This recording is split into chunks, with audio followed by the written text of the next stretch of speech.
Ever since the election, I've been getting a lot of questions about the anti-Trump protest. A lot of people are sending me questions ranging from what do I think of them to they should all be shot. Don't you agree? Well, I want to address that first part. What do I think of the anti-Trump protests? And I want to say I am all for them. I'm all for protesting. I'm all for civil disobedience. I don't see how someone can say I'm a big supporter of the Constitution and not be pro-protest, not be in favor of these people being able to take to the street and express their opinions. I think being able to protest against our government, to speak out, to actually make a scene is one of our greatest constitutional protections.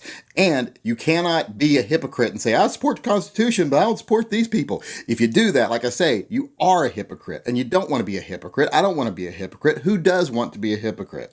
And I think the right to protest goes up to and includes, in my opinion, civil disobedience. You have a right to be civilly disobedient as long as you're not hurting people while you're protesting. I think that is something that we should support. I do not mind if I'm personally inconvenienced by a protest, say a road is closed or something like that. Last night I was coming back from roller skating at Oaks Park. Most of the bridges in downtown Portland were closed because of the protest. I had to do a big zigzag, long way around way to get home. But it didn't bother me because these people were doing something that I think is very important in our society. They were protesting something that they didn't agree with in our government. And the fact that a road was shut down or a bridge was shut down, that does not bother me. In fact, I think it's necessary sometimes. If you don't make a scene, if you don't make a stink, and you don't inconvenience some people, you don't get any attention. How many times have we as pro-gun people said, 1,000 people gathered to do this today, but the media didn't give it any attention because it didn't cause any problems. Sometimes you have to make a little bit of a wave to get any attention from the media. Now, the fact that I don't mind being inconvenienced and I don't mind them inconveniencing you doesn't mean they have the right to harm anyone, though. That's totally different. You can scream at people, you can block streets, whatever you want to do. I'm okay with that.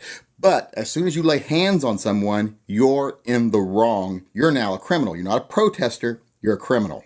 And it doesn't just stop there when you physically abuse someone. If you put your hands on someone else's private property and damage that private property or cause someone a loss, then you're also a criminal. You're no longer a protester, you're just a criminal. And why would someone listen to the opinions of a criminal? So in the end, I want the protesters to go out there. I want them to speak their mind. I want them to stand up when they don't agree with something in our government. That doesn't mean they're going to be right every time, but it means I want them to have the right to do it. And I want them to engage in civil disobedience up to the point of causing inconveniences for the public. That's how you get attention for your cause. What I don't want is for them to cross into the level of being criminals. Because when they cross into the level of being criminals, whether I agree with them or not, I don't see how anyone would listen to them. You don't listen to criminals. You listen to protesters. You don't listen to criminals. So if you're out there and you're protesting, keep that in mind. Stay someone that you would want to listen to. Don't become someone that no one wants to listen to at all.